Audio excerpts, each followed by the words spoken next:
BBC Sounds. Music, radio, podcasts. Drum and bass is everywhere. The fast-beating heart of your workouts, the pure release of your nights out. And it's still breaking new ground. This is the story of how it rose and rose.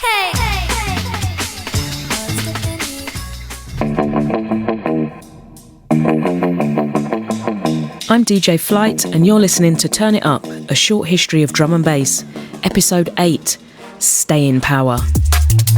In early 2020, like everything else, drum and bass was brought to a standstill by the global pandemic. For anyone who spent a fair amount of time on the road, playing gigs, connecting with crowds, catching up with peers, adapting was pretty hard. But we did it. Step into the black. After a couple of years of soul-searching, it feels like we're emerging into a better place. Harriet Jackson has been DJing for a decade. She definitely sees the pandemic as a before and after moment. I go on Instagram and there's just pages and pages and pages of girls mixing drum and bass, and I can't quite believe it. MC Chickaboo was one of the original trailblazers for representation in jungle D&B. She sees the way things have changed too. It's like a brave new world, isn't it? You know, like the overview and the event that I went to, there were trans people performing, there were women playing, there were gay people in the crowd. This is a new day. Those of us that aren't the normal, you know, cis, straight, whatever, we are able to like claim the space. We've always been there, but we just had to be quiet, where now we can be much louder. I'm saying the same things. I'm just saying it louder because I'm more protected, because the world has changed. Producer, singer-songwriter, DJ and visual artist Nia Archives is one to benefit from the change in industry dynamics. We first met via EQ50. I was her mentor, and she'd just begun her DIY musical journey. I started releasing independently because I sent my first tune, Sober Feels, to like all the big drum and bass labels, and just got rejected. And I just decided that I'm just going to do it myself. Like, I had a student loan at the time, so I made like a little DIY video in my room and like paid £500 on my student loan on Instagram ads. And people started to see the video and people started to listen to the music. Nia's set to be massive. She kind of already is. Take it from someone who knows about this stuff. V Recordings, Brian G. With Nia now, it's like that Goldie moment. Every now and again, you need a face, because the music is just there, but you just need that face to open up that door. She's just got everything. She ticks all the boxes, you get what I'm saying? D&B tastemaker Fabio is delighted to see new life, one that is inclusive and more representational, being breathed into the music once again. I think there's a real change happening, and I haven't seen a change happening in the music like this since maybe 2000. I think the female influence is really important. I feel the black influence is coming back. Nia Archives isn't alone out there. There's a whole host of talent changing the game. Everyone's bringing their own flavour. Take Pink Pantheress, for example. She combines UK garage, pop and alt-rock into a sample-heavy sound described as new nostalgic. With over 1 million followers and 7.5 million likes on TikTok, her breakout hit, Just For Me, took her from social media sensation to Radio 1's A-list. Here she is chatting to BBC Radio 1's Jack Saunders after winning BBC Sound of 2022. And why do you think people were so connected with the music then? Why do you think people really were attracted to that first and foremost? I think probably the platform in which it was kind of heard on first was obviously on TikTok. I think lyricism is probably one of the reasons why. And I don't know, I think I also like to put it down to the fact that a lot of the people on that app are American, and therefore to kind of hear like a bit of a different sound that they haven't heard much before because it hasn't necessarily reached their end too much. Things that you said to me that came out of his mouth automatically, that I'm so used to saying I'm fine. Yeah. Some of the newest and brightest music makers are sampling tracks older than they are, continuing part of this music's legacy. DJ Mantra. I feel like Pink Pantheress, I think she's great. For me, she's more a kind of pop star. She's kind of a bit more experimental, but I think the way she sampled Adam F. Circles, I think it was brilliant. With so much new talent emerging, it can sometimes feel hard to keep up. DJ Brian G. I'm going out now, and it's just the last few months I've cottoned onto Tim Reaper and Cheryl and Coca Bryce and Sully, and I just can't keep up with so many new artists and names, especially over the lockdown. A lot of new names come through. So why has D&B blown up the way it has over the last couple of years? Where's all this young blood coming from? Nia Archives. I've definitely noticed like a new gen of ravers, and I feel like people my age and younger, we've had the past 2 years of our lives, everybody has taken away, you know what I mean, been inside, and now we're finally out. It's like we just want to go, we want to party, we want to rave, we want to, like, I guess, make up for lost time. Jungle's quite punk, and it's got that rebellious energy, and I feel like it doesn't matter what you look like, it doesn't matter how you dress, it doesn't matter how you dance, like you're just here for the vibes and for the music. That energy has Nia calling 2022 the summer of jungle. I just feel it is the summer of jungle. It just feels like there's so much jungle at the moment. It's like bursting, and there's like a wicked energy around it, and I'm finding so many new producers I never heard about. It's mad inspiring, and it feels like I'm going out and I'm hearing so much jungle just being played, like not even at like jungle nights, just out, like it's amazing. Nia Archives is part of a new generation of junglists who aren't afraid to look back through our magnificent history for inspiration. I always pay homage and like appreciate what's come before, because without all of these people who like laid the blueprint of this music, there would be no next generation. Like we wouldn't have anyone to look up to. Storm is also excited about the younger producers coming through. I'm hearing them looking at how they make this heavier sound of jungle. A lot of producers are asking me, and it's almost like they're looking backwards to what was going on. Nostalgia for the very earliest days of this culture is a huge component of the scene at the moment. Brian G realised that at a recent gig with some of the scene's freshest talent. The place was ram. Like, I'm checking the music that they're playing, and it's the same thing that we were playing like 20 or 30 years ago. The best thing about this, the appetite for the music is big enough that there's space for everyone to share the stage. From newer artists like Nia Archives and Brucey, to the biggest like Chase and Status and Sub Focus, still hitting the charts today.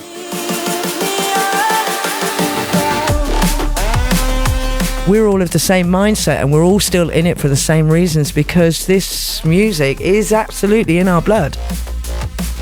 You know, Goldie used to talk about, like, years on, he would get a house and we'd all go and live there, like old drum and bass people, and have the music really loud, because now we're all pretty deaf, and, you know, in our chairs going, tune. We're in paradise. But the D&B retirement home is still a way off yet. Last year, Andy C hosted another sold-out all-nighter at Wembley Arena. The definition of staying power. Make some noise for Andy C!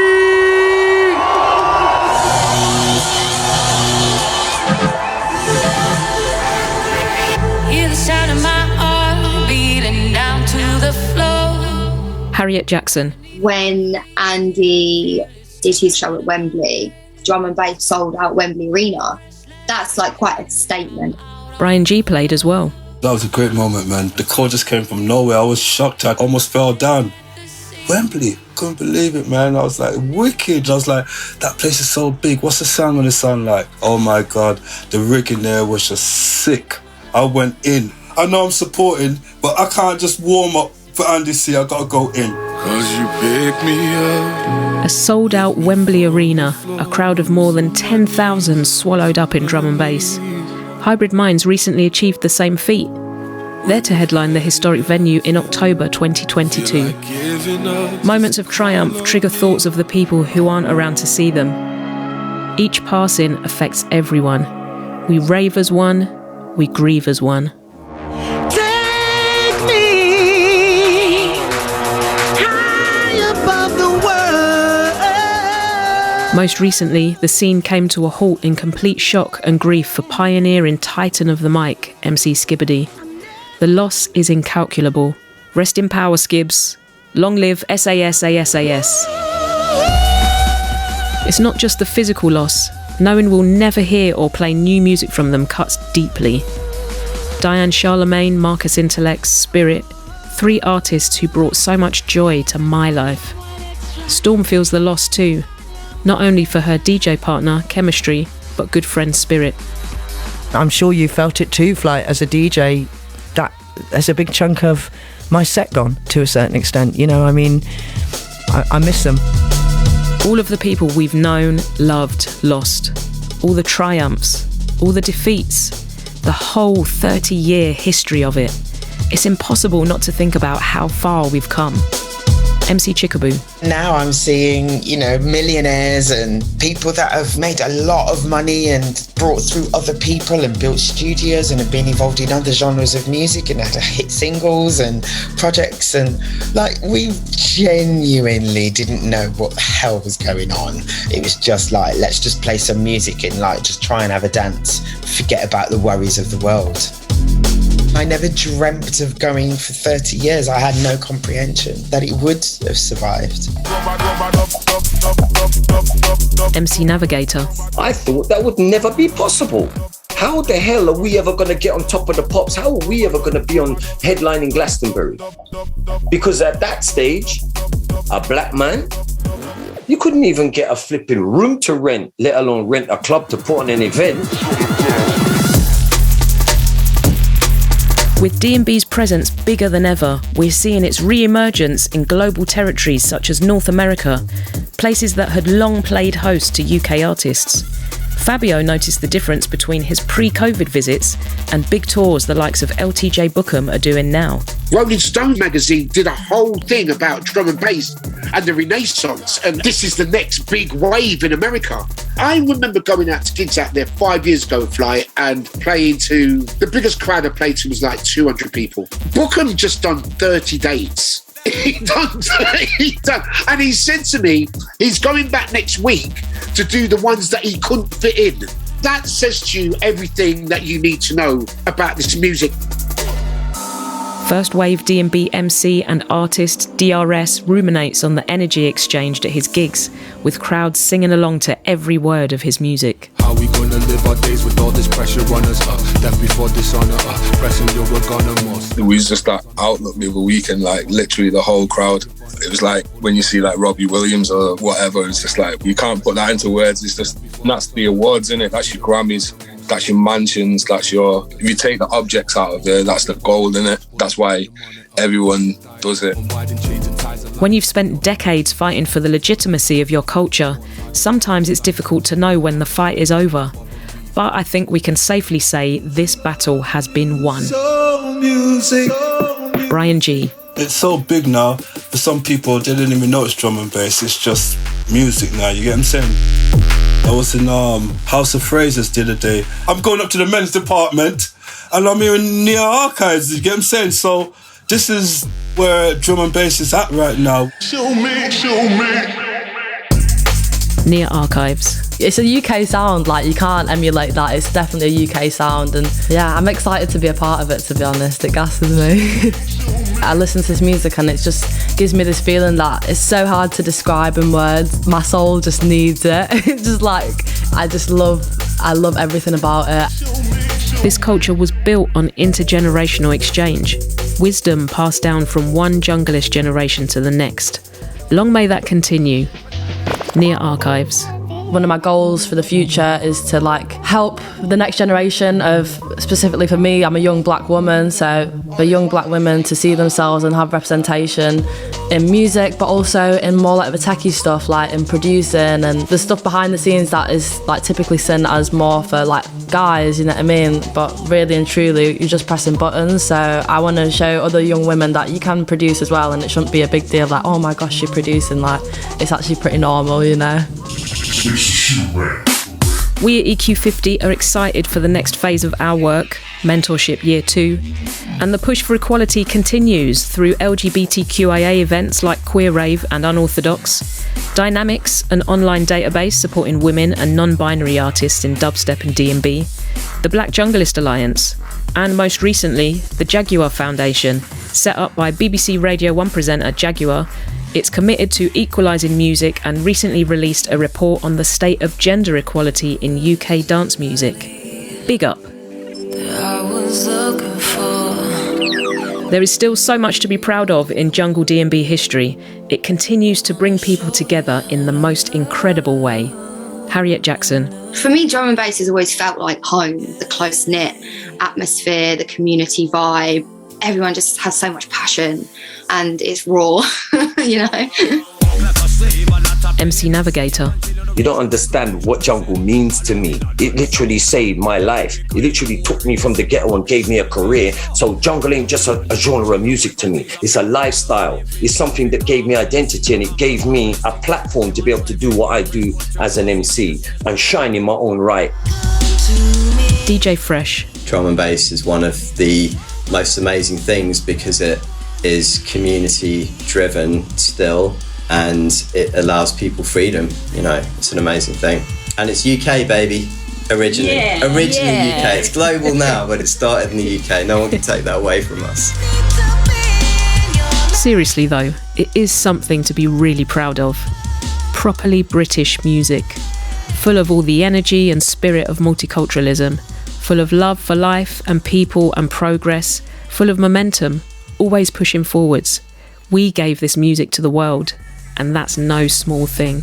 Do you know, my son asked me a question the other day. What's the best thing that humans have ever invented? And I was like, okay, probably medicine has to come first.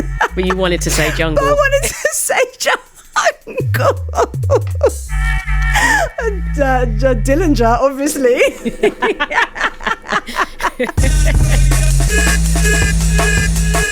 It feels only right that the final word of this story goes to someone who's been there from the start. So, DJ Storm, where will jungle drum and bass be in 20 years' time? Well, you know, like I've always been optimistic about jungle drum and bass, and people always asked me that years ago, you know, will this be here in 20 years' time? And as people know about me, I have the most hope out of anybody. I've always said it would be here, and I was right. I'm DJ Flight, and you've been listening to Turn It Up, a short history of drum and bass. A Cup and Nuzzle production for BBC Radio 1 and BBC Sounds. Our executive producers were Matt Everett and Graham Hodge, produced by me, DJ Flight. Head of production was Rebecca Mills, script producer was Frank Palmer. Our editors were Alex Bernard, Lani Moles and Sifa Inchi, with support from James True and Max Bauer. Mix and mastering was by Hannah Armstrong, Joel Cox and Lani Moles. Our production manager was Sarah Anderson, and our associate producers were Ruby Fraser and Katia Rio.